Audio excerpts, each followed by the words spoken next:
Bienvenue sur Mangrove 1, notre première ferme commerciale à grande échelle. Jeudi 15 mai, Agriloops a inauguré sa nouvelle ferme aquacole de Gambas à Bréal-sous-Montfort, près de Rennes. Jérémy Cognard, cofondateur de l'entreprise bretonne, nous fait la visite quelques jours avant la mise en eau. On va commencer comme si on était une petite crevette et une future Gambas Agriloops par la première zone qui est la zone de quarantaine et d'acclimatation. On doit adapter nos crevettes à un environnement particulier. Parce que nous, on fait de l'aquaponie, donc on a associé aquaculture et maraîchage.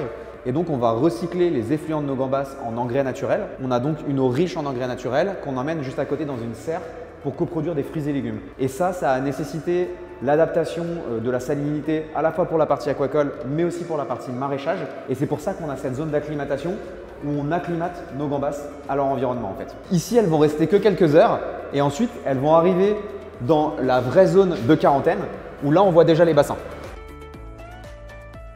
Dans toutes nos zones de production, on va avoir un système de filtration qui est similaire, puisque nous on fait de l'aquaculture en circuit fermé, en eau recirculée.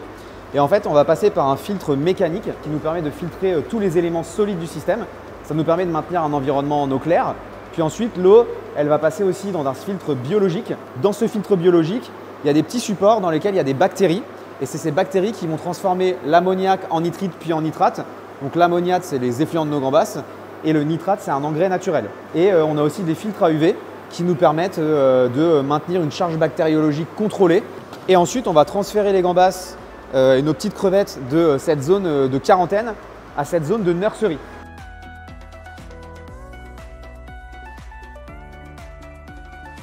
Le fait d'avoir un environnement comme celui-là, donc séparé dans différentes zones, mais aussi adapté à chaque taille du cycle de vie de la crevette, ça nous permet, nous, de recevoir des crevettes tous les mois et donc du coup de pouvoir sortir des crevettes et vendre des crevettes chaque semaine en fait.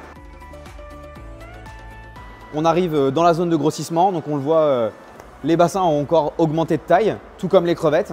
Elles vont rester ici jusqu'à passer de ces quelques grammes où elles sortent de nurserie jusqu'à environ 25 grammes, qui est la taille à laquelle on va commercialiser nos gambas. Ça, c'est une ferme, celle qu'on est en train de visiter, qui a été designée pour aller jusqu'à un maximum de 50 tonnes de gambas par an. On a aussi là le filtre biologique qui est en train de se cycler. Et une fois que le filtre biologique est cyclé, que les quelques éléments qui manquent du chantier sont finalisés, on est prêt à commencer la production. Si les gambas ne sont pas encore arrivées dans les bassins, la culture maraîchère, elle, a déjà commencé dans les serres. Donc là, dans ces cuves, on a l'eau de nos gambas qui arrive ici. Et via l'eau de ces gambas-là, on va alimenter en fait via tous ces systèmes de pompe nos différentes cultures. Et donc du coup ici tu vois différentes variétés, Mizuna, etc. avec un objectif, faire un mesclin ou en tout cas un mélange de jeunes pousses qu'on peut produire toute l'année. Pour nos produits et nos productions, on travaille avec des grossistes qui eux vont ensuite travailler avec des chefs, des poissonneries et des petites et des moyennes surfaces. L'objectif pour nous c'est d'être à des prix similaires que les prix du marché aujourd'hui pour les crevettes plutôt premium comme les crevettes agriculture biologique ou label rouge.